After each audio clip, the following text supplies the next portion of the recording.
Looking back on the week that was and forward to the week ahead. It's the Fantasy Football Hustle. Here are your hosts, Brian Drake and Dwain McFarland.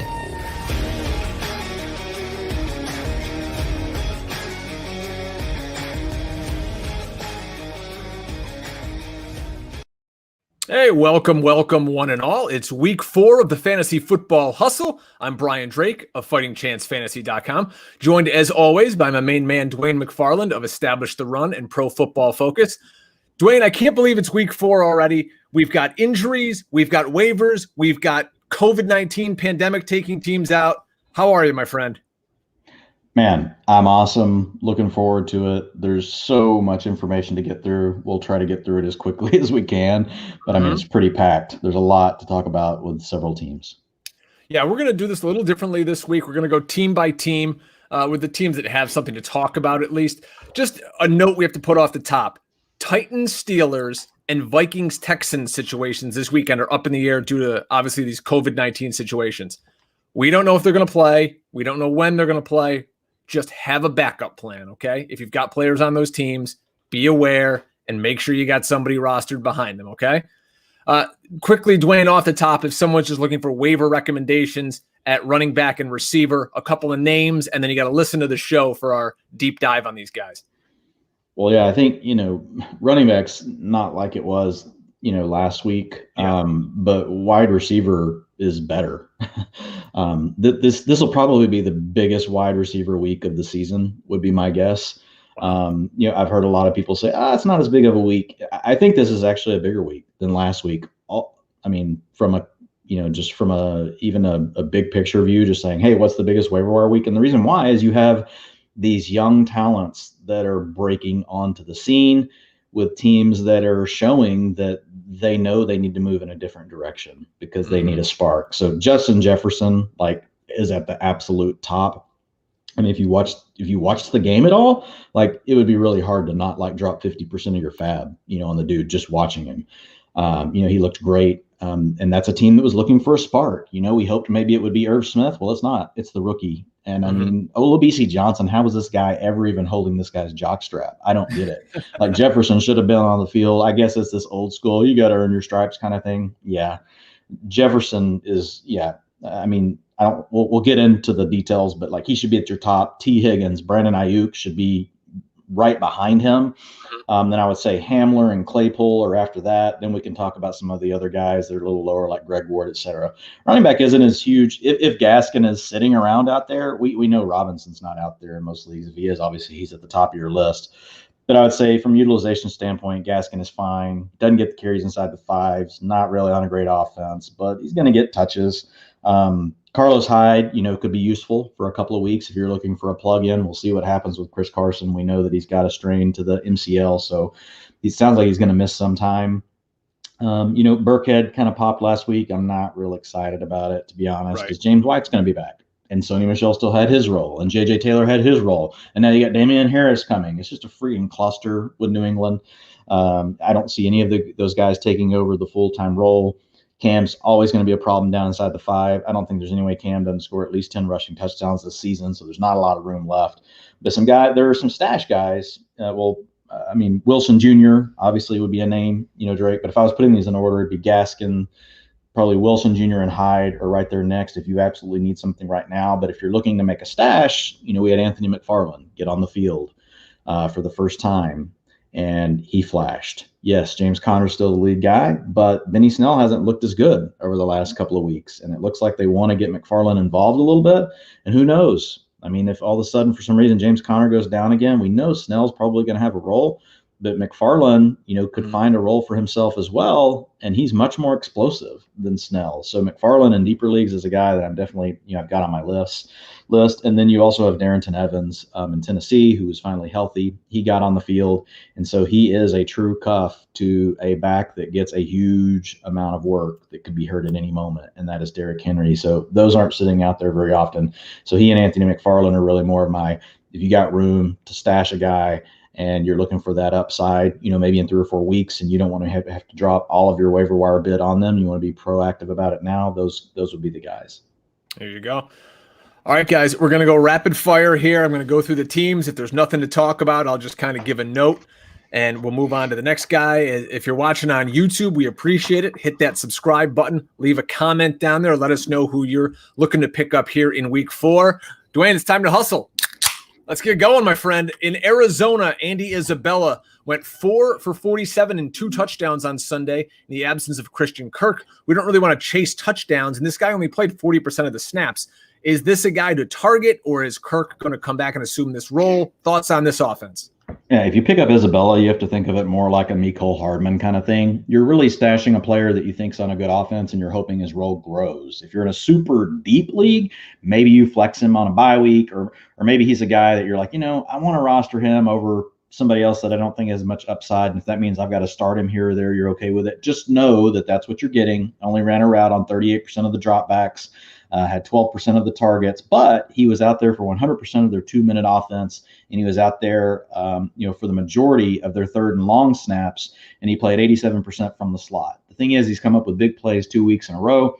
He's a liability as a run blocker. He's a liability in certain ways, so I don't know. It's kind of very similar to Mecole Hardman, actually, a guy that you want to see on the field more. He makes sense from a fantasy standpoint, but from a coach's X and O standpoint, these are guys that are still, growing. They want more out of them. That's beyond just their ability to make big plays. So you're going to have to live with that. But there's a shot, right, that Isabella comes out and really, starts to take on more of a role. I don't see him overtaking Christian Kirk, but who knows? I mean, he has shown that he can be explosive. In Atlanta, if you're looking to stash somebody, Brian Hill did go 9 for 52 rushing. Todd Gurley kind of looks washed. If Julio's out and we know Gage is going to miss time, a name to monitor is Brandon Powell. We'll move it along. Baltimore. Lamar looked pretty pedestrian, Dwayne, versus Kansas City on Monday night. 15 of 28, 97 yards, and a touchdown, but he did rush for 83 yards. I did want to get your point on this Baltimore offense when they're behind and they have to throw like we saw in the playoffs. They just don't look good. No, I mean, that's when all of the things that we've talked about with Lamar before, even last year watching his film, they all come to a head. He can't hit the deep shots outside the numbers. He struggles on timing routes, in the intermediate area outside the numbers. Where he's really good is if he is able to drop back, use play action, keep the opposing offense confused, and work the middle of the field with, whether that's Hollywood Brown on deep crossers, whether that is Mark Andrews working the seam. But when you ask him to make a multitude of different throws, he has shown that there's just areas of the field that he really struggles with. That doesn't mean that he can't get better, with those things. But like you said, when you take the element of surprise away from the Baltimore Ravens offense, Lamar, he really becomes just an average passer. I mean, let's just be honest. That's what it is at this point.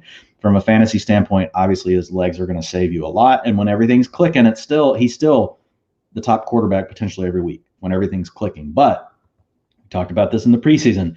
Do teams start to figure this offense out? Now, you got to be able to jump out on them.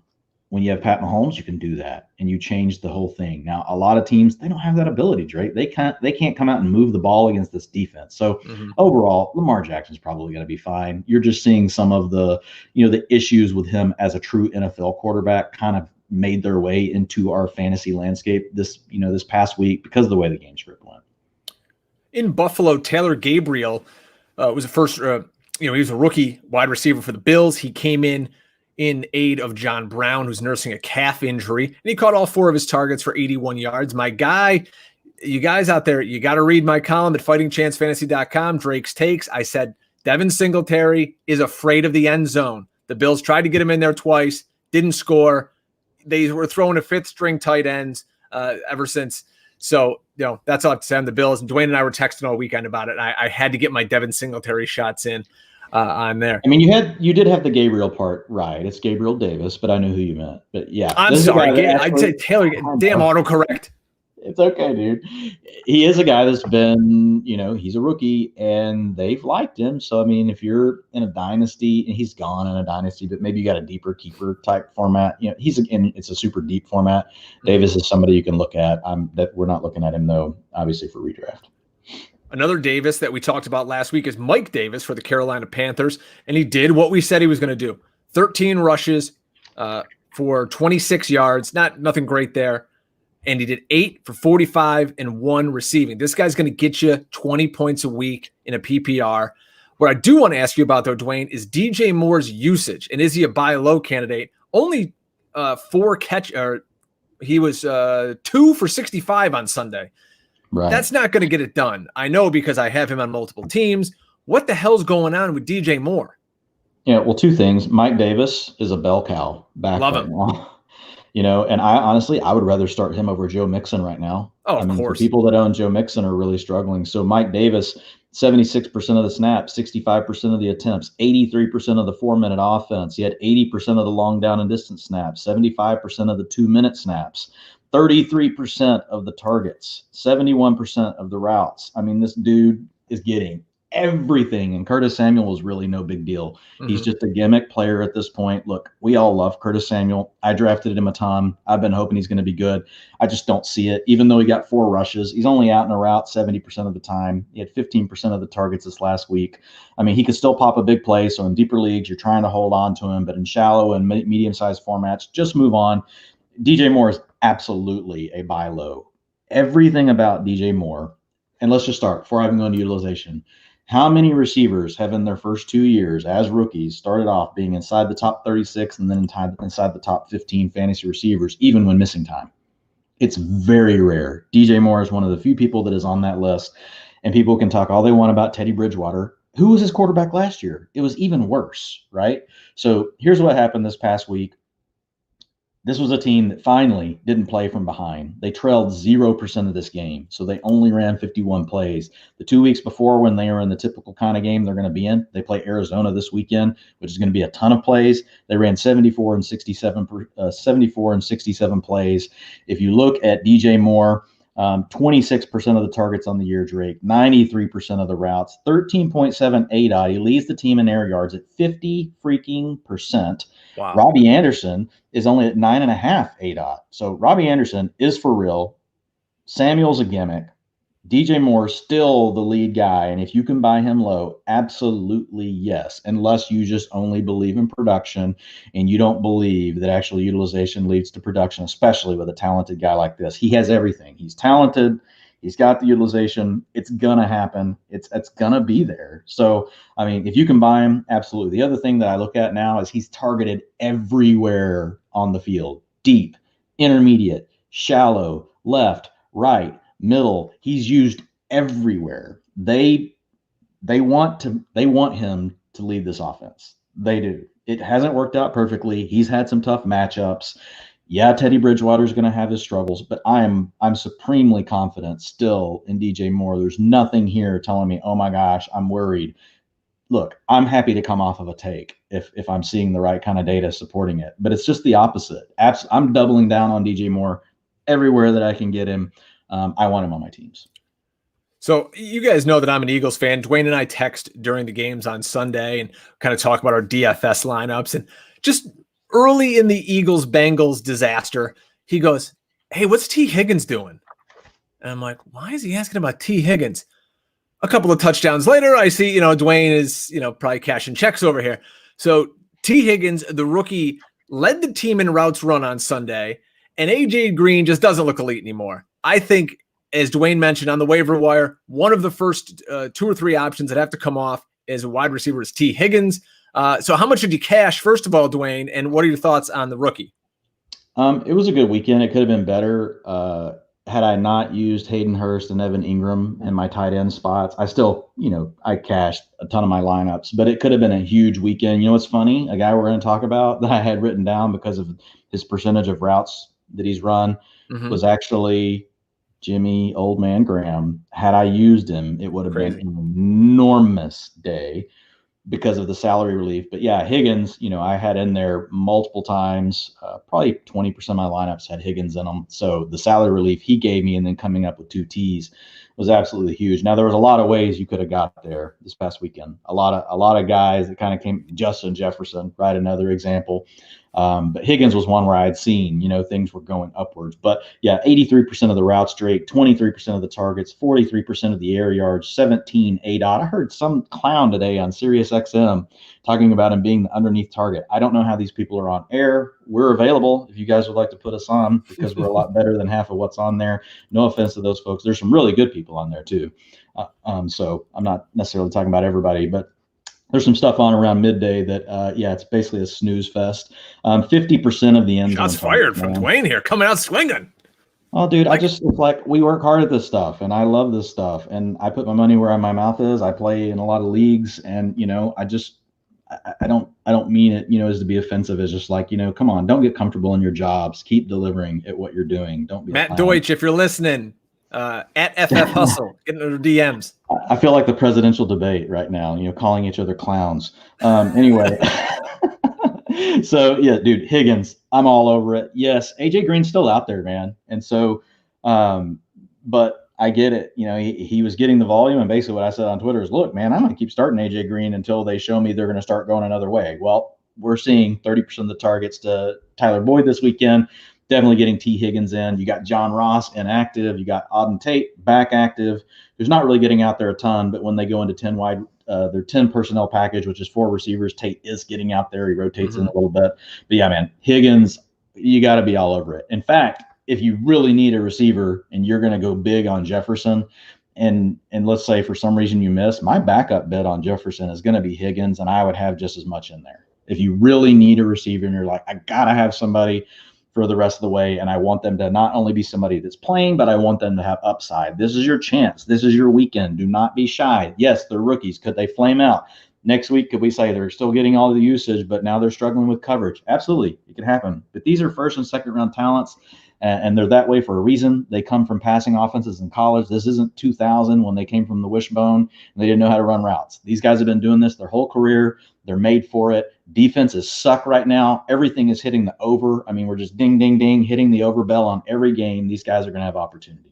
How about my boy, Big Dick Nick, coming off the pine, 3 touchdowns in relief of old Mitchie Poo. Stock up for Jimmy Graham. He saw the most targets from Foles. Stock up for Allen Robinson. We did lose Tariq Cohen for the season, so could be stock up for David Montgomery. I don't necessarily think Cordarrelle Patterson's going to get a whole lot of look back there, but thoughts on the Bears? Yeah, I mean, Robinson's rostered, but 26%, 30%, 29% target share. Again, an example where things are there, production hadn't happened. Hopefully you stuck with him. Don't get silly and bench guys that are like this. This is a perfect example of that. Even, this is really tough because of the target share he's had. Hopefully there was no way he was on your bench, but like so low owned, like 7% or 10% ownership, and most of the DFS stuff this last weekend, insane. That's free money in GPPs. You need a few guys that are down in that 2 to 5%, 3%, even 1% own range, but it's fine to have multiple guys in that 10 to 20% range if you really like them. And Robinson should have been part of your plans. Maybe we'll have to do a DFS thing since I'm so big into it this year at some point, Drake. But Jimmy G, man. Let's do it. He was running the routes already. 75% of the routes, 16% of the targets. He had 57% of the targets inside the 5, 31% of the targets in the end zone. Anthony Miller, 31% of the targets in the end zone. Oh, by the way, Matt Nagy, just kidding. Doesn't really want to have you on the field because you're the second best receiver on the team. Again, Matt Nagy likes to be cute, likes to have trinkets. He's not a real coach.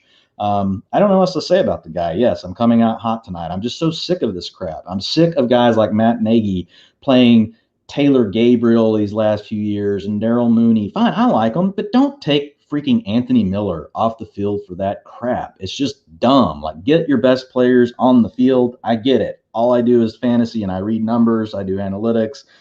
But I watch the film, and yeah, I'm not Matt Nagy, but I'm telling you right now, Anthony Miller should be on the field, and he's not. So only 65% of the routes. David Montgomery, I have no clue what he'll do with it. But we talked about him in the preseason, Drake, and he was a guy that was part of our 5th round plan as a backup. Well, guess what? With Cohen gone, the only thing that David Montgomery wasn't getting was the 2-minute snaps. 100% of that was going to Cohen. Well, with Cohen gone, I would say 70 to 80% of that's going to go to Montgomery now.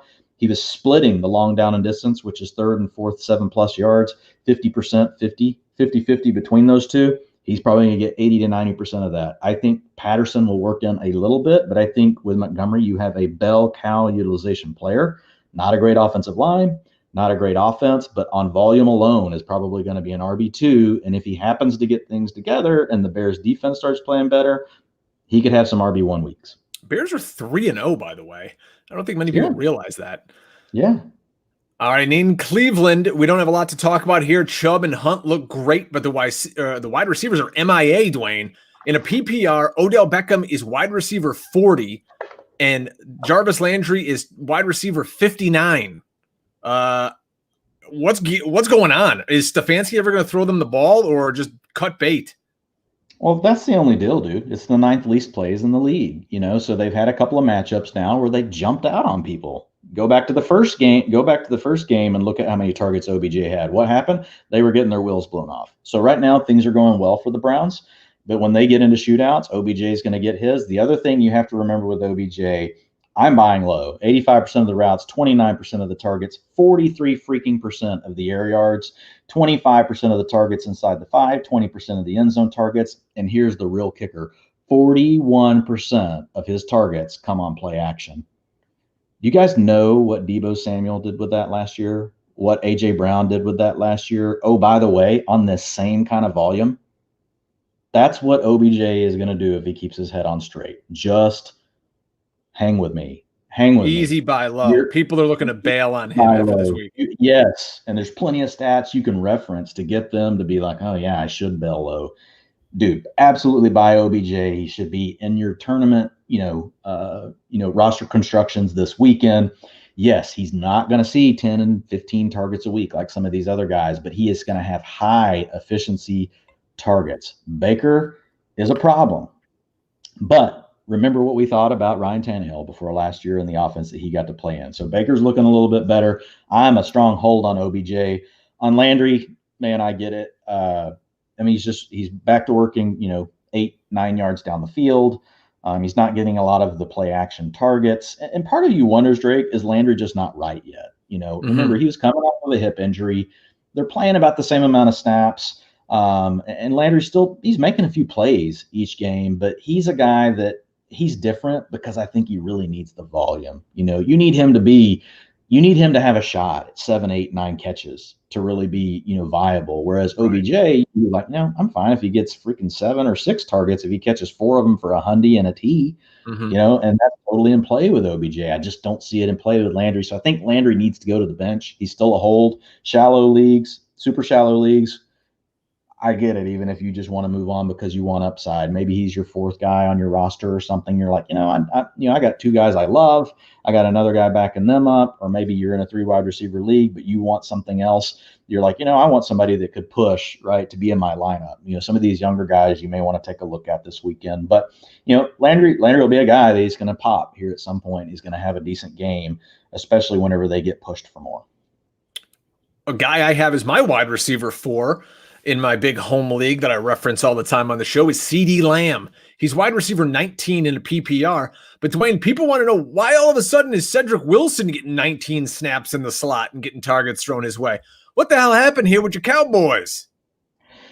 Yeah, so I think the biggest thing with the Cowboys is they ran 16% of the snaps in 10 personnel. That's a first. So that their game plan, they clearly knew they needed to come out and attack the Seahawks secondary, which is almost as bad as Dallas's, which is terrible. And so the Cowboys, here's the good thing, man. 238 plays. That is number 1 in the league. They're going to throw the ball. They're going to sling it around. They're going to run a ton of plays, even if they're trailing, even if they're getting blown out. They're almost fantasy proof at this point, and we still haven't seen big games, from these guys that are still going to come. You're going to have now. Here's the deal: they're going to get healthier. They need to get Tyron Smith back, their left tackle, and then they're going to need to get La'el Collins, who was put on the IR right before the season started. So he's been on it 3 weeks. They need to get those 2 guys back. When they do, Dak's going to have more time. The big plays are going to come. The big plays, the chunk plays, and you saw some of them last weekend from Gallup. But yeah, the thing with Lamb, we're going to have to keep an eye on it. I don't know, Drake. He had a punt return early or 2, and he acted like he may have been dinged on it. The media said nothing about it, but sometimes these teams don't share. And so I think what happened was you were out there in 10 personnel. Cedric Wilson made a play. He had that long run after the catch where he got in the end zone, made a great play. And it was kind of like, hey, this guy's working. So they let, Wilson hang out there. Now he still only had like 35% of the routes, right? So it's a situation where we'll have to monitor it. Maybe Lamb made some mental mistakes that we don't know about. He is a rookie, right? But here's what I will say if you're on Cooper and Lamb, obviously, this was Gallup's big week because Cooper was slow to get up from several plays, was obviously not the same in the second half of the game. Something was going on with Lamb, and you had the matchup of all matchups. The Seahawks secondary is terrible, and Gallup did what he's really good at. He was great down the field. He made some really big catches. And if you drafted Gallup, hopefully you stuck with him in this matchup. You had him in your lineup. He was a great DFS play because he was the only guy that was around 10% ownership in this whole matchup for this slate. So he was a guy that I had quite a bit just from a percentages standpoint for DFS. But as far as Lamb goes, we'll just have to keep an eye on it, Drake.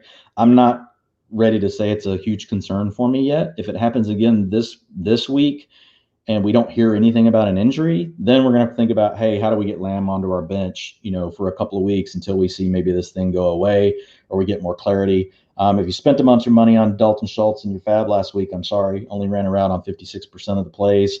Wasn't even out there for 70% of the snaps. And I think part of that is them going to this 10 personnel. So I think they're finding different ways to replace what was there with Jarwin and to really just try to spread the field out, because it wasn't just Cedric Wilson, Drake. You had, sorry, I'm blanking. Noah, I can't remember his last name now, but we have another Noah Brown, I think. Yeah. So he was out there. I mean, we had 5 different receivers, for the Cowboys out on the field, several times. And those guys are also probably better run blockers to some extent for Lamb. That's the thing I'm keeping, a closer eye on. But right now, I'm not going to overreact to it. The thing with Amari Cooper, 13 targets, 9 targets, 12 targets.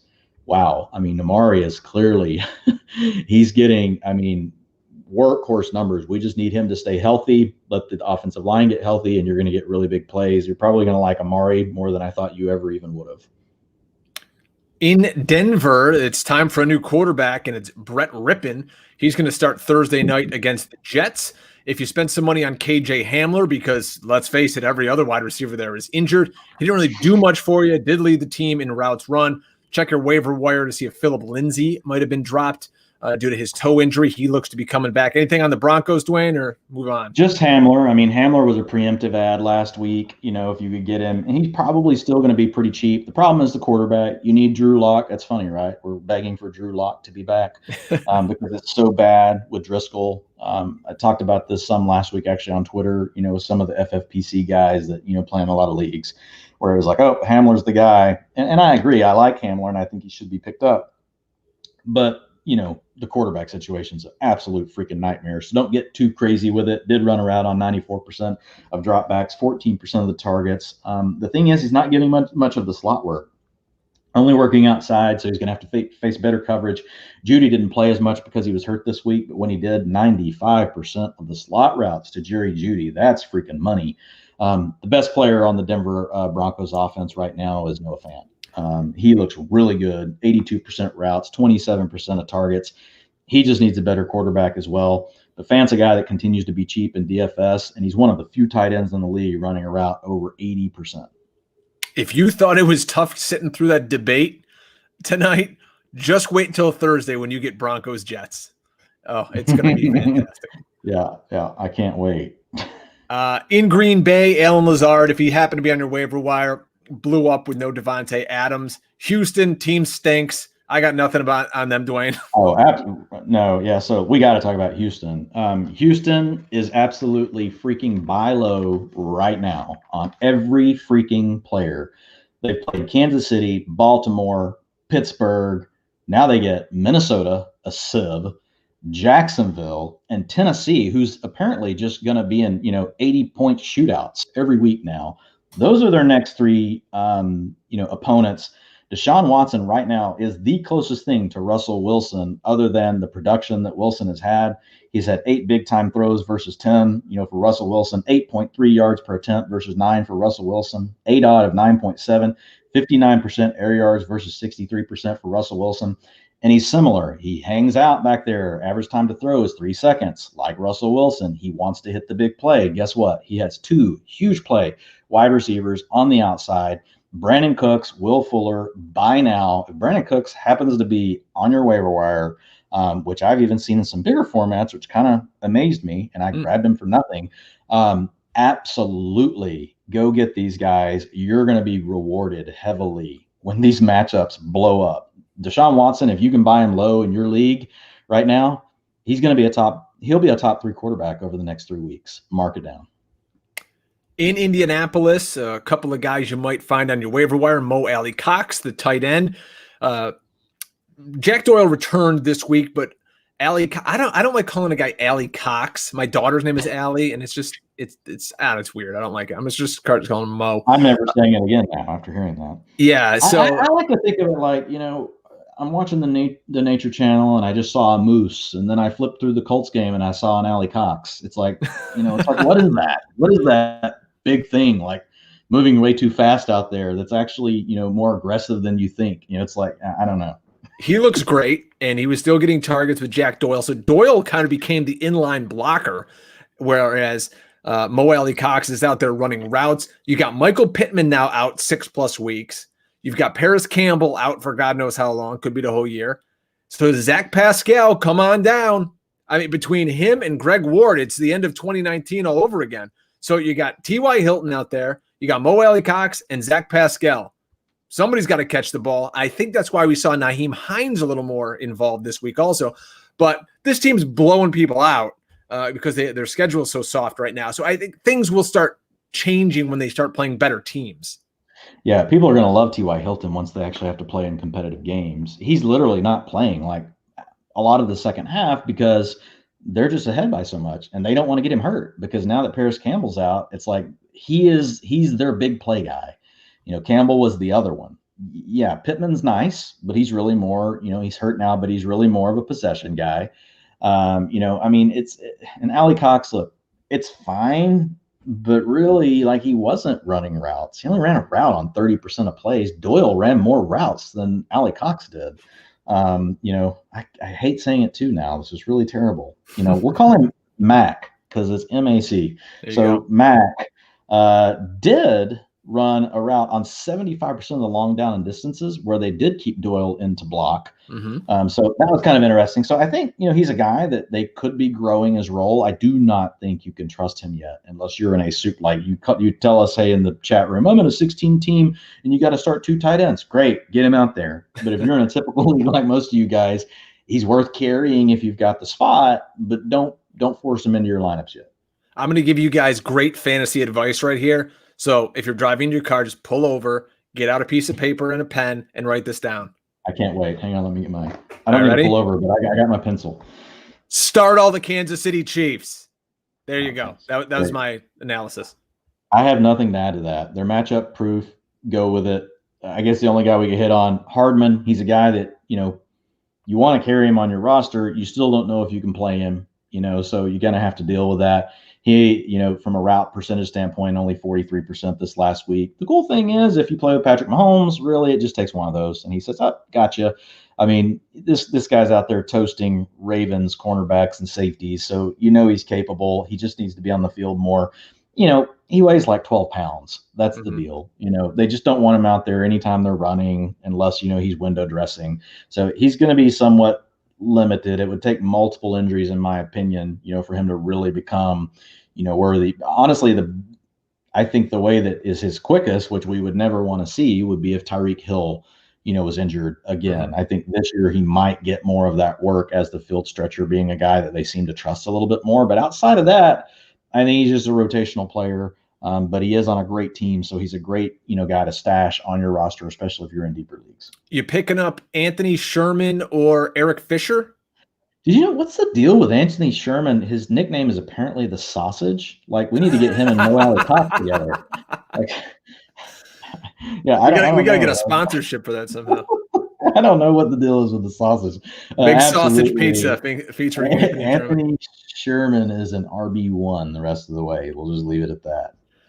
Well, I think there's some guys who can be wide receiver ones and RB1s if we could keep a certain quarterback in there and not switch over to Tyrod Taylor, talking about the LA Chargers.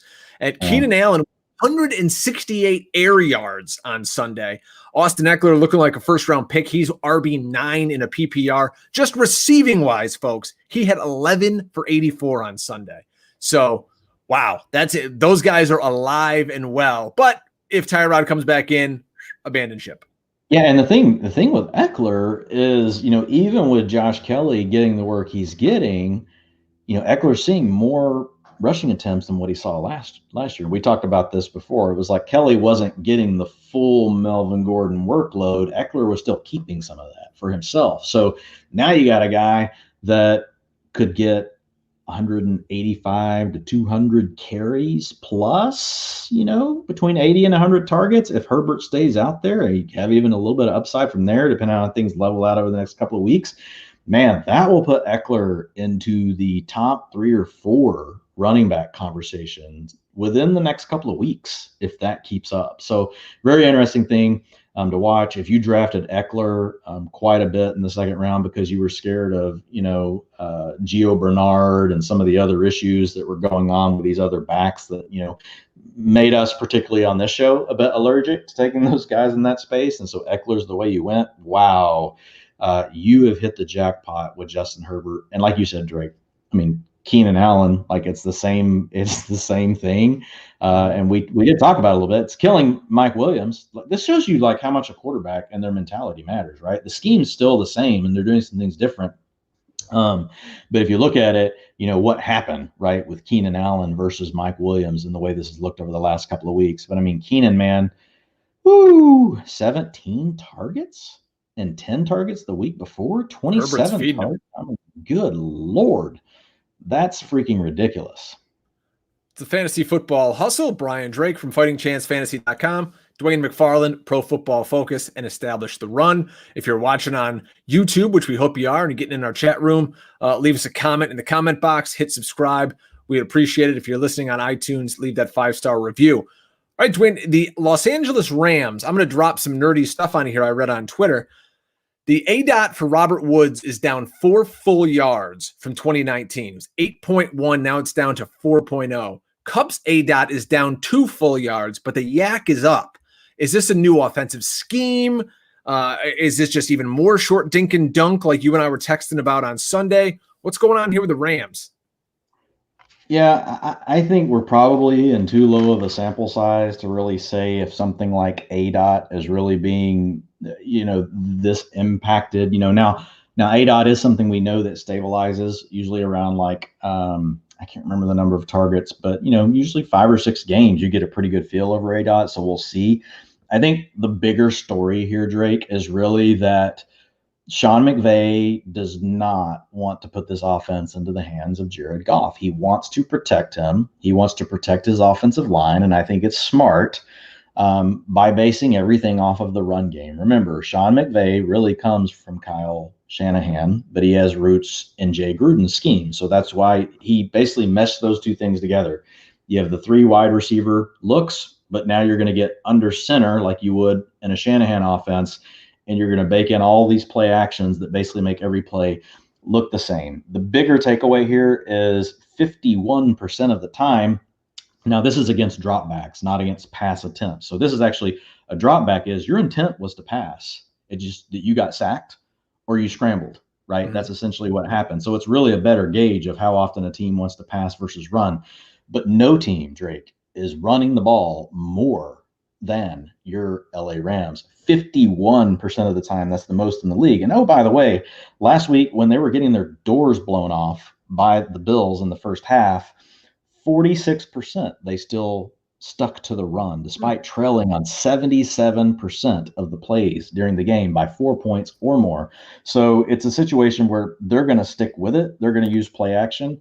Now, I wrote about it in the utilization article last week that Cooper Kupp was an absolute buy low, get him into every DFS lineup. He did go off, but a big part of that was I just knew this was going to be a shootout. I expected Buffalo to play very aggressive against their screen game and all these things that, a lot of this stuff that, it's just kind of like some of it with McVay, you're like, oh, isn't that cute? But I get what he's doing. He wants to use basically deception, right, is how he has to overcome his bad offensive line. He has to use deception to keep the defense, off guard. Like if you think about, I think about football as like warfare. Like you can go head to head, a full on frontal attack, but you're gonna have a lot of casualties. And if you're the Rams, you're gonna suck, right? But then there is also, you can use the element of surprise. And that is what you see Sean McVay doing. He's using the element of surprise. He's doing it really well. And if you look at it, you know what this means, Drake? You got the Giants and the Redskins coming up. It is freaking Darrell Henderson, MF in season. Mm-hmm. It's going to be awesome. Darrell Henderson, did you see? He looked freaking phenomenal, Drake. I think over the next 2 games, he has a chance because they're going to be in games leading. They're going to lean on him. McVay's already said he does think he's going to be the guy this weekend. Last weekend, he had 63% of the rushing attempts. He didn't get any of the 2-minute work. He didn't get any of the long down and distance work. That was still Malcolm Brown, but he did get the carries inside the 5, 60% of those snaps. He had 75% of the rushes. I think he has a chance, Drake, over the next 2 weeks to totally just rip that job away from everybody if he continues to look the way that he did. And if he does, he will finish the season over whatever course of period that is as a weekly RB1. Question in our chat room from Ryan Falk: is Akers worth holding? He's got separated rib cartilage, and I guess that's pretty painful. As I sit here holding a beer, I can just imagine that the pain of bringing it up to drink it. Yeah. Is he worth holding? If you can hold him, that's my opinion. If not, if you need to find somebody to play, I know we have bye weeks now upon us and this COVID situation and injuries. So to me, I'd like to hold him, but I'm not going to chastise you if you have to move on. Yeah, I think it depends on your format. If you're in a deeper league, so when I say a deeper league, you're at least 12 men. You have a 12-person league. Let's say you're starting 2 running backs, 2 or 3 receivers, and you've got multiple flex spots. You need to hold on to him. If you're playing in an 8-person league where all you start is 2 running backs, 2 receivers, 1 tight end, a quarterback, and a defense and a kicker, or whatever it may be, move on and be ready to pounce on him later. So it all really comes down to you guys. You've got to figure out, your league, your league mates, all those things. We talk about that a lot. I know we repeat that, but it really is something where you're going to have to know that. And the type of formats, if you're playing, for bigger dollars, you got higher competition, that the people you're playing against are really good. They're sharp, man. As soon as you drop him, they will pick him up next week. Sure. And dude, if Darrell Henderson goes down, and all of a sudden the next week it's like, oh, okay, we'll just give Akers a shot, as in a shot in the ribs and also a shot to play again. And he comes out and he seizes the moment. We're going to talk the same way about him. Yeah. So to me, I'm going to keep Akers everywhere I can. Heck, if people start dropping him this week, next week, I'll buy him low. If I've got a spot, if I've got an injury or something where I can tag him on in my roster, I'm still going to do it. Let's be honest. This was the first week any of you in America saw James Robinson or Myles Gaskin live. James Robinson looked fantastic. He's going to be in lineups all season long. In the terms of their passing game, DJ Chark missed the game, and the pass offense just looked lost. Yeah. As far as Robinson, like you said, he looks great. I don't know how else to say it. I think we know now why they just decided to move on from Leonard Fournette. I think obviously there were other issues, with Fournette. But the biggest takeaway for me is that James Robinson is really good. Just keep in mind that was a smash matchup, right, for him, because it was a situation where you had a good matchup versus the Dolphins. Now, what's positive is they got behind and they didn't leave the run. But what's interesting, Drake? He didn't get hardly any of the 2-minute down work. He didn't get hardly any of the long down and distance work. That was still Chris Thompson. Because it's funny, you and I were texting. It's like just being the person sitting there watching the game and then doing the other things I was doing. Like my thought process is, wow, he just kind of like took over this whole backfield. Really, he didn't. But what was interesting is that even though they got behind, they didn't leave the run, which was a good thing. So basically, I think what you can count on him for is essentially he's Joe Mixon that you didn't even have to draft.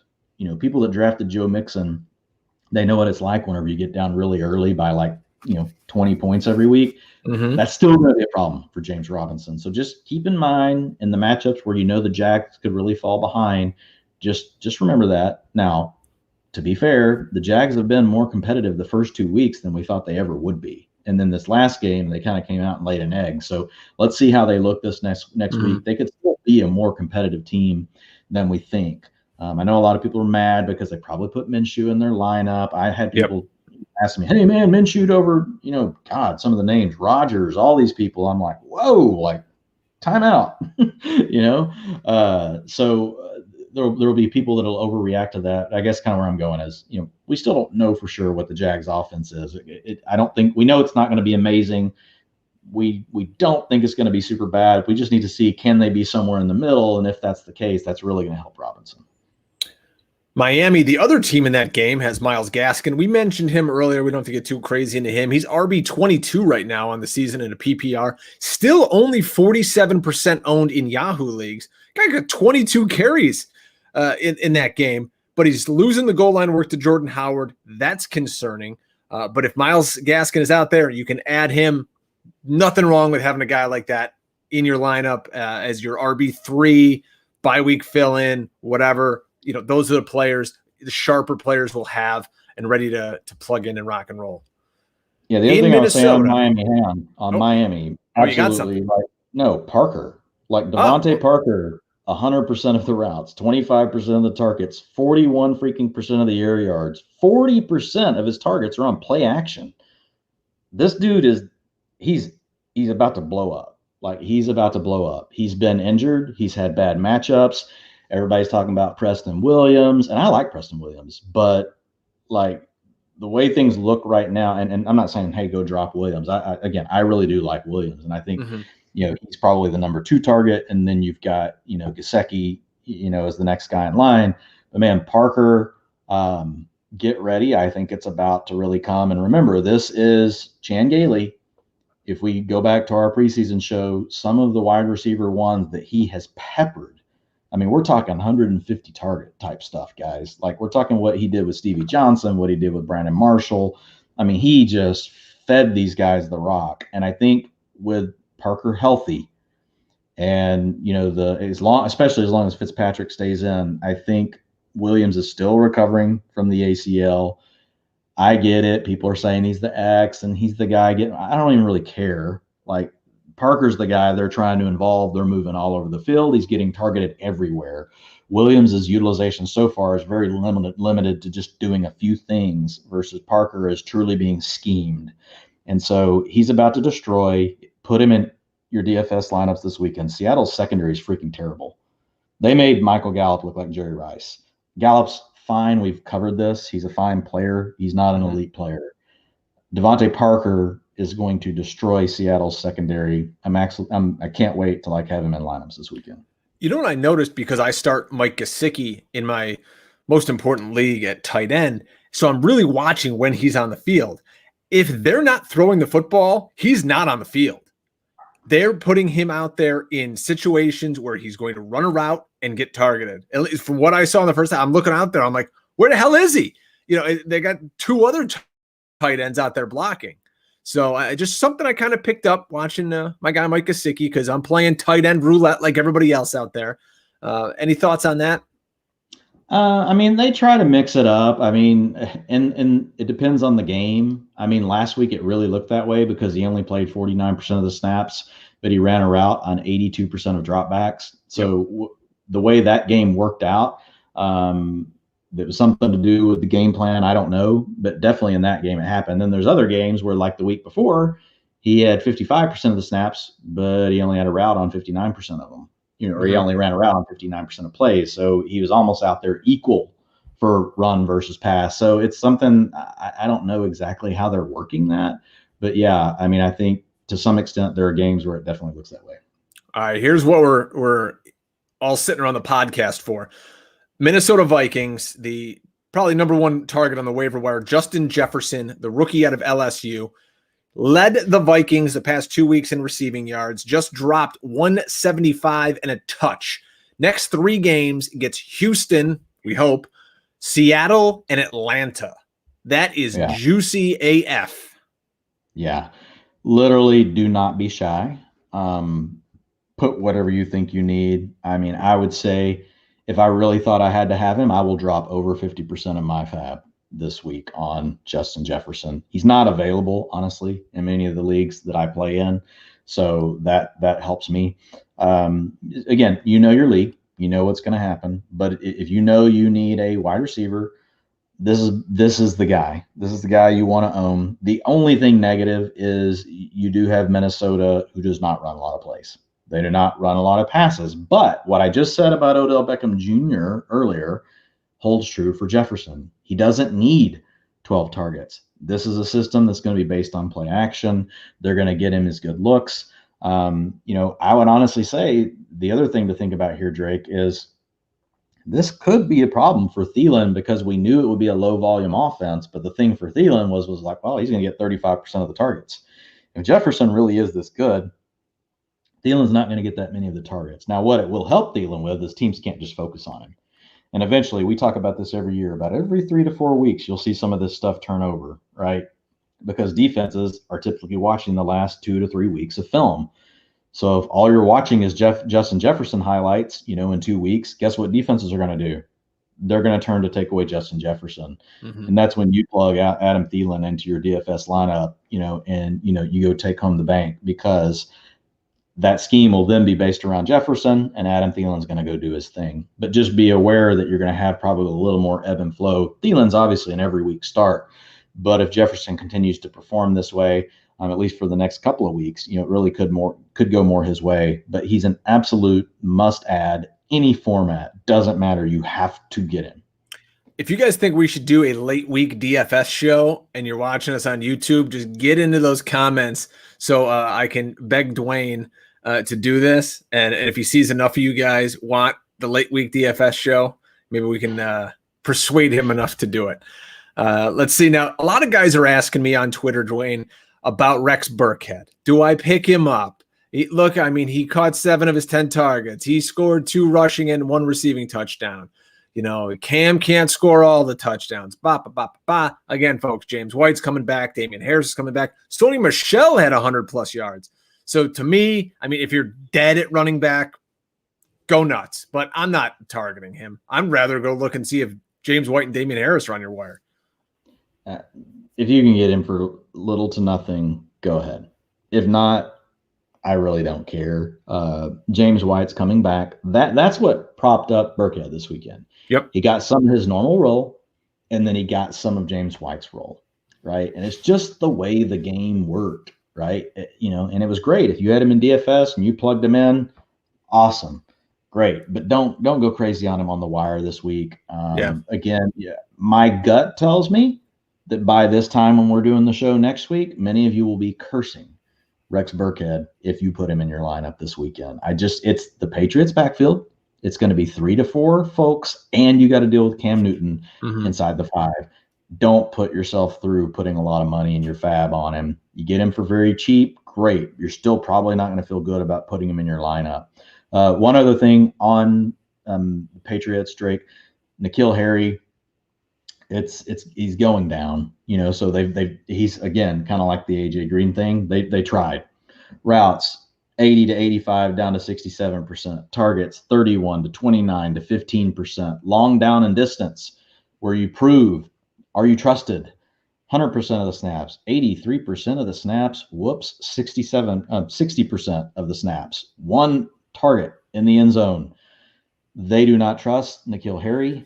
They're trying, but it's not going well. He's going to need to perform well, like really freaking quickly, or it's literally about to be church on his career. Do you think is this going to Damiere Byrd and Edelman, or they were giving a lot to running backs too this week? It'll go to the backs. He'll get sprinkled in, but they were trying to make him their alpha, and it's not working. And we haven't seen a true James White game in this offense. You're going to see James White getting dropped, I guarantee, in leagues this week because you've got back-to-back zeros with the unfortunate passing of his father. Saints, we didn't have much to talk about here when we were doing our pre-show notes. Kamara's a monster. They don't have Michael Thomas. It is what it is. Giants are terrible. Those running backs look awful. Lions terrible. Avoid them. Jets, forget about it. Oakland, what do you got on Josh Jacobs and the crew? On Vegas?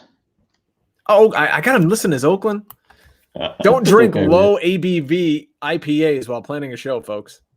It's okay. Actually, you know what this is, to be honest? I had to find all the teams because I knew we were doing it in order. So I just Googled NFL teams alphabetical order, and I just copied and pasted the list. So it was an old list. So I'm blaming whatever that shady website was that I copied and pasted from. It's cool, dude. It's cool to blame other people for Yes. for Pass things the buck. that go wrong. I mean, my I teenager watched the doesn't. debate. I know how to do this. Our president, all politicians do it. So, I mean, it doesn't matter which side of the fence you're on. It's, it's like a given. You got to be good at it. So, hey, that's what we're learning, Drake. Maybe you're going to be running for like mayor or something soon. Sure. So the only thing I'll say is Josh Jacobs, I think we do really know what the role is now. He's going to get all the attempts. He's 80%, 79%, 81%. Depends on the game script, though. If you look at week 3, they trailed 49%. They trailed 51%. Week 2, they trailed 29%. So the more that they trail and the less that they're able to stay close or be in the lead, the more it hurts Josh Jacobs' role. And here's why. Because when it's long down and distance, he only gets about a third of that work. 2-minute drill, only 14% of the work. He does get the 4-minute offense. What's the 4-minute offense? That's when you're trying to, salt away a win, and whenever they get him hurt or he, hurts a shoulder or, good grief, Gruden, just like give him a little breather at the end of the game. Like you're just going to destroy the guy. Inside the 5, 86% of the snaps, 67% of the rushing attempts. So essentially what Josh Jacobs is, he is Joe Mixon plus like, I don't know, 15%, well, I should say like 25% because his offensive line is way better than the Bengals. So, I mean, it's probably more than that, but like his role itself is really Mixon plus a little smidge. The only difference is his team isn't getting completely blown out from the beginning of the game for the whole game. Now, if they were to have that happen, we're going to have a freaking major problem with Jacobs. And you're already seeing it. Like his first week, he blew up. And what's he done the last 2 weeks? It's really, it may look good and you're watching him, but schedule's brutal. Not scoring you a lot of freaking fantasy points there, buddy. Mm-hmm. So, and I love Josh Jacobs. He's amazing, but you got a coach that wants to get Jalen Richard involved. Got to get Devontae Booker on the field, man. Devontae Booker's a good player. Just kidding. But anyway, that's what you're dealing with. Here's what I do like, Drake. Unlike Mixon and some of these other guys, he is the first read on 58% of his targets. So what that means is the NFL average over the last 3 years, first read target for a running back, right, is 37%. So he's 21% above the average on first read targets as a running back. So what that tells us is when he is out there on first down, second down, third down and short, he is part of the passing game plan, if you will. But when they get into obvious passing down in situations and they got to go hurry up and all that stuff, he's not part of it. He's out. He's done. So if they keep the game close, if they still have plenty of, if they're running enough plays, because if you run enough plays, you're obviously going to get first and second downs, and have opportunities to still keep him involved in the passing game. And then you're going to be okay. He's obviously going to be the guy scoring your touchdowns. You're starting the guy every week, right? Just you got a little excited probably out of the gate, week 1. Everybody thought, oh my God, he's a bell cow back. He's not. He's like a step below bell cow backs, But again, bell cow backs are hard to come by. This isn't like this huge knock. I mean, we're just trying to bring a new level of detail to fantasy football with this new data that we're bringing. So long down and distance, 2-minute work, all this kind of stuff equals the total of how much a player plays in the game. So like screw snap count, screw all that crap. That stuff is like just freaking almost complete noise. It's like, why are they getting those snaps? Because that's what makes it predictable or not, or at least we can try to predict based on what a game script's going to be. Otherwise, you're just basically throwing darts. So the only other thing I'll say about Las Vegas is Hunter Renfrow. No, you don't want. Everybody's asking. I got 58 questions here. I like Hunter Renfrow, but here's the problem. He's totally dependent on 11 personnel. Guess what? Gruden likes to run the whole first half of the game unless he, can get away from it. He wants to run 12. He wants to run 21. He likes his fullbacks. He likes Jason Witten. He likes to get the other receivers. And freaking Zay Jones, for whatever reason, I don't even know how he's still on the roster, he gets all the snaps inside the freaking 10-yard line as a receiver. It's like, it's insane. Like the carousel that John Gruden has going on, and we don't even really know if they have a good receiver. Renfrow should be squarely, probably more in their plans, but he's going to be like Danny Amendola on an offense that doesn't run as many plays. You're never going to know which week you can use him. Here's how I would say when to use Hunter Renfrow. On a week that you don't want to start Josh Jacobs, that's the week you start Hunter Renfrow. That's about all I can tell you.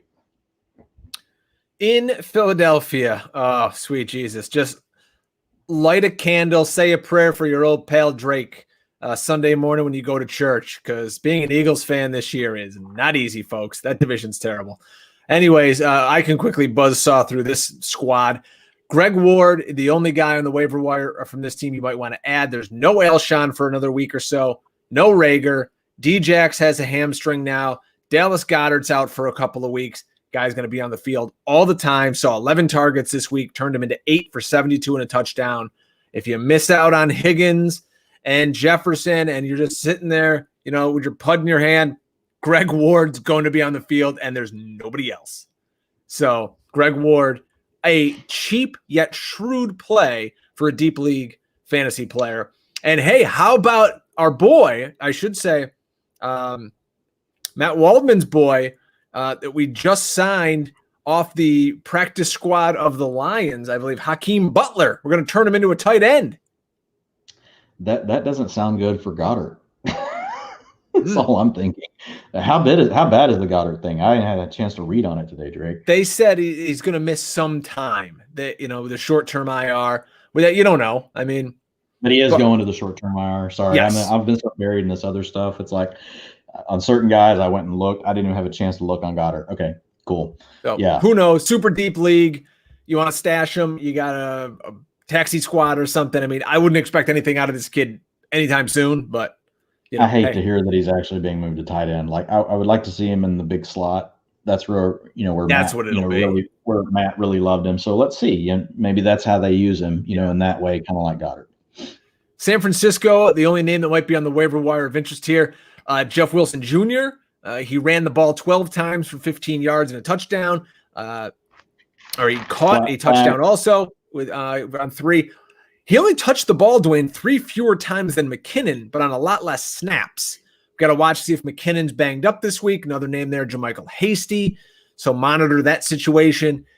If Debo was dropped, monitor that. Brandon Ayuk, also a guy you might want to add. Yeah, what I was going to say is flag on the play, Drake. The name here is definitely Ayuk, and he was available in quite a few leagues last week. 88% of the routes, 24% of the targets, 8% of the rushing attempts, 29% of the air yards, and by the freaking way, 63% of his targets came on what? Play action passing. Mm-hmm. This dude is about to freaking, explode. He has a very similar skill set to Deebo Samuel. Honestly, I love Debo and we want to see him come back. But if Debo is, a bit long on coming back and isn't ready to really be 100%, Ayuk looked really, really good, Drake. You get Kittle back and you get those two working together.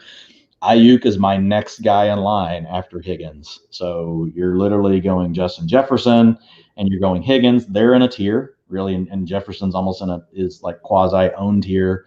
And then the next bucket down below that, you've got Ayuk sitting there. I mean, I got no problem dropping 25% plus on Ayuk. If you really are looking for, you want somebody that is going to be playing that could grow into a larger role that has explosiveness, right?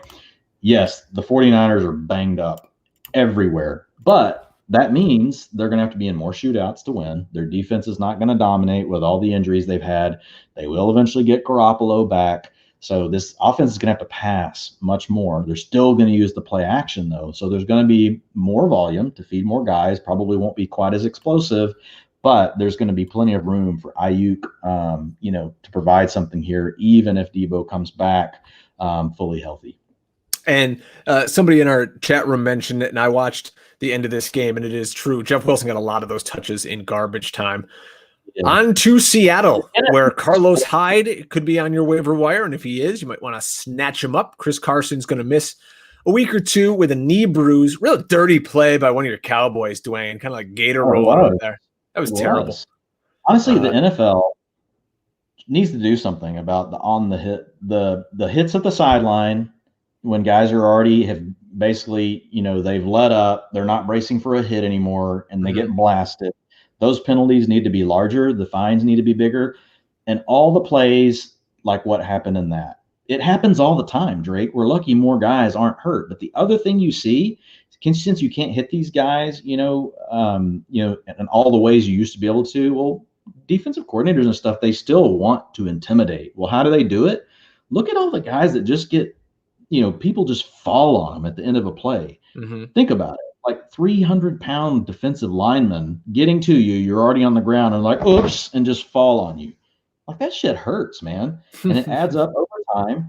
The NFL should do something about it. Like you guys watch it this weekend. It's a lot in every game. It happens to Kamara a lot because you can't get a good hit on him. So people, dude, you saw Kamara this last week at the end of that game. I mean, he got tackled from his legs, rolled up on at the end of the play. Last night, Tyreek Hill had the same thing happen at the sideline. He got grabbed by his nameplate, rolled up on his legs at the sideline when he's given up. I mean, it's just NFL needs to do something about it. You got helmet to helmet. You got all this stuff. You're doing really good things for players' health. There's some things you could do to really get rid of, a lot of this crap that adds up on these players week after week after week. You may not always see it result in an injury, but that stuff, it's cumulative over the course of a season. So we're lucky that more players aren't getting hurt. So Carlos Hyde, if he's there next 2 weeks, gets Miami and Minnesota before a bye. So they could very easily hold Chris Carson out those 2 games and then give him the bye week to heal up. Pittsburgh. Yeah, I mean, it's they're not really committing to the run game anymore, though. So it's like, it's fine. I'm fine with grabbing Hyde. I did want to go back to McKinnon just real quick. Oh, yeah, fire away. Dude, just it's nothing. I mean, you hit on everything, really. It's just he looks really, really freaking good. Like super explosive. He looks to be at a different level than all the players around him when he gets the ball. It's just this kind of thing that you see sometimes and you're like, whoa, like he's determined. So I don't really know much of a role. Like to me, Tevin Coleman just needs to take a back seat when Mostert gets back. It really needs to be Mostert, McKinnon, Tevin Coleman. You can kind of be the guy, Coleman's might be a guy nice that gets player. traded. Yeah, he's a nice player, but he doesn't have a real good feel in the running game. He kind of gets out over his skis a lot, when he finally goes to break a big play, and it's like a cartoon where his balance is too far forward, and it's like he's trying to like catch back up and he can't. He just falls. So Coleman is a guy that's in a great system. I've never really thought he's a great player, though. He's got home run ability for sure, and he can be decent in the passing game. But McKinnon's on another level from Tevin Coleman right now, and it's really, really not close. In Pittsburgh, Deontay Johnson is still in the concussion protocol, and reports say he's going to be until at least Friday. Boy, how good does this rookie out of Notre Dame, Chase Claypool, look, making play after play after play on limited snaps? Yeah, I mean, people are going to snooze on Claypool because he only had 1 reception this weekend, but really the takeaway is this. 81% of the routes, guess who didn't get it? James Washington. Mm-hmm. So those 2 guys, week 1, Washington, basically, they were splitting the third receiver role. It was Washington basically 2/3, and he had a third. He made some plays. The next week, they pulled closer to even with Washington slightly having the lead. That's this last week. You see Deontay Johnson gone for the game. There's more ups for grabs. Guess who took the lead? Chase Claypool. Claypool is now officially ahead of James Washington. If you own James Washington, Chase Claypool is available. Chase Claypool is available. You should absolutely get him. I put him right there in the Hamler bucket. So you got Jefferson, Higgins, Ayuk, Hamler, and Claypool. I would put Claypool right now above Hamler because he's got the better quarterback. He's on a winning team. And I think he's got the bigger playability right now. Hamler's definitely got that capability set to him, but Claypool is a guy that could really, he's going to be the third guy, but really that's what Hamler's going to be too. Judy and Fant are going to be the 1 and 2. So he's really the third. Well, it's the same thing for Claypool, but in a way better offense. So I would go with Claypool over Hamler if you can get him. Hey, let me ask you about your second cousin on your third uncle side, twice removed, Anthony McFarland, and what he saw this week, getting a few snaps, and maybe that's a guy to stash on the end of the bench. Yeah, in deeper leagues, you need to stash him. 13% of the snaps, 9% of the routes, 6% of the targets, 16% of the attempts. Didn't get any of the important stuff, in the 2-minute, long down and distance, none of that stuff, none of the inside the 5 work. But what he did with his few snaps is he showed something that we haven't seen from James Conner, and that's explosiveness. James Conner is getting the work, but man, it feels very fragile, Drake, beyond just his health. It's like when I watch, and I went back and watched this one, Anthony McFarland looked like really good. He was decisive. He looked explosive. I mean, right away, he popped like a 20-yarder And he did, and it was a 20-yarder that James Conner never would have gotten. So I think Conner's still the guy. I'm not saying he's not. I think the bigger news here is that if he goes down, I don't know. I mean, Snell hasn't looked as good the last 2 weeks, like in his carries. So Snell looked really good in week 1. Last 2 weeks hasn't looked as good. Now you got, I call him AMC. So Anthony McFarland looking pretty good. So he's a guy in deeper leagues you definitely want to stash. Your medium, smaller leagues, small benches, just keep an eye on him, be ready, especially if you're in one of those leagues where if you hear news, you can just go grab somebody, you don't have to go through some of the waiver stuff, or maybe you get news around a certain player that's not going to be active, that's sitting at the end of your bench, on Sunday, and you're like, nobody's going to pick this guy up. I'm just going to throw Anthony McFarland on my roster just in case James Conner goes down this week. Like that's the kind of thing you do. So definitely a guy in deeper leagues though, that he got dropped a ton. You don't go spend a lot of money on him, but you can pick him up for 2 to 5%, of your fab, money, and he's a nice guy to stash. If you're on a your roster has Snell on it right now in a redraft league, you holding on to him? Yeah, you still have to. I mean, if you're stacked at running back for some reason, you've got 4 guys you already love, and he's really just some, he's your 5th or 6th, guy, then great. And you need a receiver, I get it. Drop him, go for Justin Jefferson, T. Higgins. But remember, if next week Conner goes down, while McFarland will have value, Snell will cost you literally all of your money. So I always keep that in my mind. I don't let it make me operate in fear, but it keeps me balanced in what I'm doing. And it keeps me balanced and not overspending in fab as well. I always like to think, what are the what ifs, right? What if this? It's again thinking multiple steps ahead, just like we talked about in the draft episode. You're doing the same thing in free agency and managing your league throughout the year. In Tampa, we've got a couple of things going on here. So Chris Godwin looks like he's going to miss a few weeks. So that's not good if you're a Chris Godwin owner. Scotty Miller, Justin Watson are the guys who are on the wire. I think Watson kind of outplayed him a few weeks ago when we were in this same situation. Then we got to get into the running backs because it's muddled again with Rojo playing 51% of the snaps to Fournette's 37. So the balls of Tampa Bay are in the air. Pick one and start juggling. Yeah, and I don't know. I mean, if you've heard anything else on Watson, I mean, last week Watson was hurt. So I don't know if he's supposed to be back this week, but so I know Scotty Miller is going to be out there. We'd have to look on Watson to see, what the injury situation looks like. The guy that got a little more involved this last week, and everybody went and dumped him last week, was really Gronk. It wasn't fabulous. His routes run 64%. You like that number to be up over 70%. If you get up to 80%, that's really elite for tight ends. But if you get to that 70, 75% mark, that could be doable. And Gronk's kind of been heading towards that. Played on 93% of the snaps, so he's out there a bunch. 21% of the targets last week. Wasn't really the field stretching Gronk. You remember they were more of the check down variety. So Gronk's a name that if you really need some help at tight end, I got no issues. If you want to throw him, on your roster, a lot of people dropped a ton of coin last week on some of these other free agent tight ends, and they dropped Gronk for it, and they're probably looking at it now and they're like, "Dang, man, was that really the wise thing to do?" I don't know. I think some of your guys like Sample and some of those guys are going to be okay, but I think Gronk's going to be right there, with them. And you could argue that he's got as much upside, if not more, especially while Godwin's out. So we'll have to see. The thing I'm looking for, Drake, is, let's see what Evans can get going, because he's saved, some folks with some, with a score.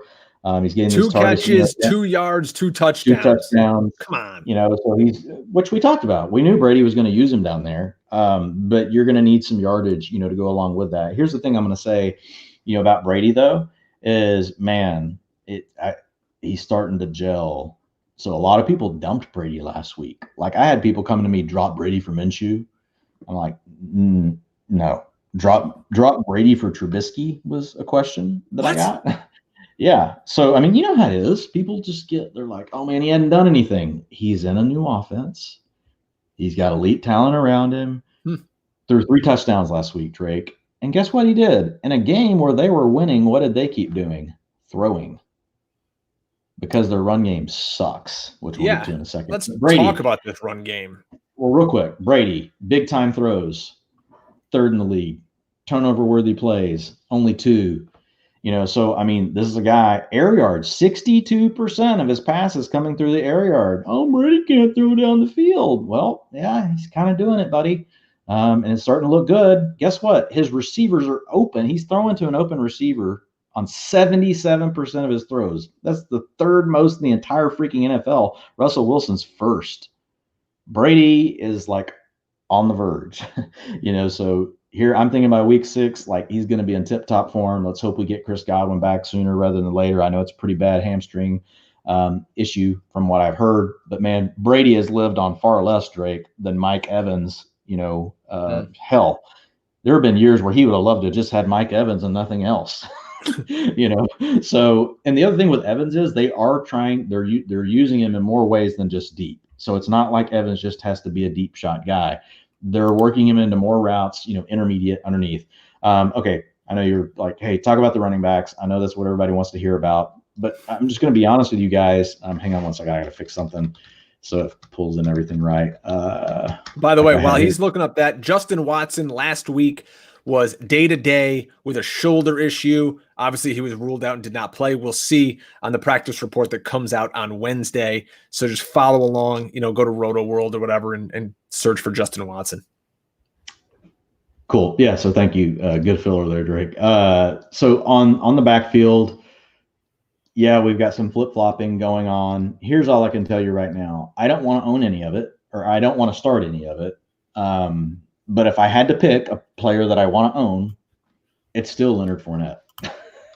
I'm just, he's the guy that's the newest to the offense. And let's just be honest. I mean, Ronald Jones, he ran hard week 1, but since then, he just hasn't looked good. And week 1, we just kind of hoped. We're like, wow, the Saints' run defense is really good, and he ran hard. He looked great. Well, now he's kind of played some defenses that weren't so good, and he still really hasn't done anything. And guess what? They just don't use him, Drake, in any of these situations where you're like, you just hope that he's the trusted guy. This last week, 0% of the work on third or long down and distances, 71% again to McCoy. Leonard Fournette got the rest, 29%. Inside the 5 snaps last week, 75% to Leonard Fournette, only 25% to Ronald Jones. So again, Jones is it's like the Denny Green thing. How does it go, Drake? We are who they thought they were. We let them off the hook. They are who they thought they were. Ronald Jones is who we thought he was all freaking long. He's at best between the 20s back. They don't want him in there inside the 5. They don't want him out there when they're passing the ball. They basically don't want him on the field. They just want the other dude to take it. I'm sorry. That upsets all the Rojo truthers, but that's like what's about to happen. And if it doesn't, then I just don't want any part of it. It's Fournette or bust in this backfield for me. So if somebody drops Fournette, even a shallow league, I'm finding a way. I'm finding a way to get him on the team. Just stash him away. I don't want to start him right away. If Ronald Jones gets dropped, I could give 2 shits. I'm not picking him up. I don't care. Doesn't matter. He's dead to me. Tennessee, we didn't have anything on. We'll jump over them. And we'll finish up here with the Washington football team. I just have a question for you about Logan Thomas because basically he's up there leading the NFL in almost every tight end usage metric you can want, routes run per drop back and targets and blah, blah, blah, blah, blah, and stuff I'm not smart enough to comprehend. But he's just not catching any damn passes and scoring any touchdowns. So am I keeping him? Am I dumping him? What am I doing with this guy? I don't know. We're going to have to get Jay Moyer on the show because Jay did these off-season things where he talked about Dwayne Haskins being good, talked about like Drew Lock being good. And to be fair to Locke, he got hurt, but I really want to get Moyer on because then he kind of dogged like Kyler Murray and some of these other guys. And so I kind of was like, okay, let me listen. Haskins is freaking terrible. He sucks. Terrible.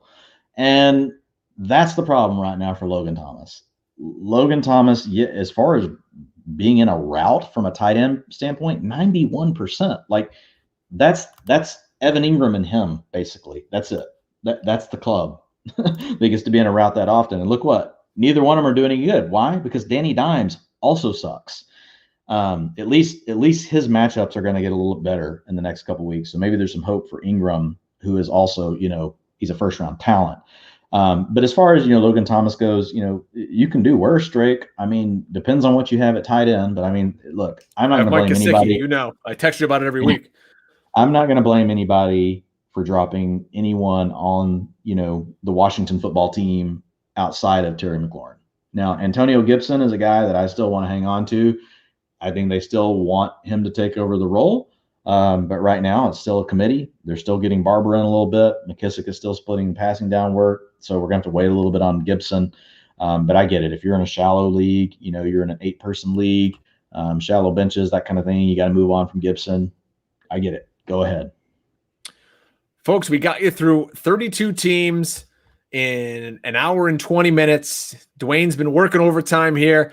You can also catch him. He did a pod that's going to drop on Wednesday with Ian Hartitz from PFF. I'm a fan of a lot of the stuff that guy puts out, so go check that out as well. And the utilization report will be up right. Am I right here at pff.com and establishedrun.com? Yep. So go check those out. My work is over at fightingchancefantasy.com. I do my Drake's Takes article every Friday while I'm sitting here trying to get my kids on their Google Meets. So that'll do it for us, folks. Have a great week 4. Stay safe. Stay off Facebook, fighting with all your family and friends over these stupid debates, and just don't be like my dad. Yeah, enjoy the fantasy football, folks. All right, for Dwain, I'm Drake. We'll see you next week, guys. Take care.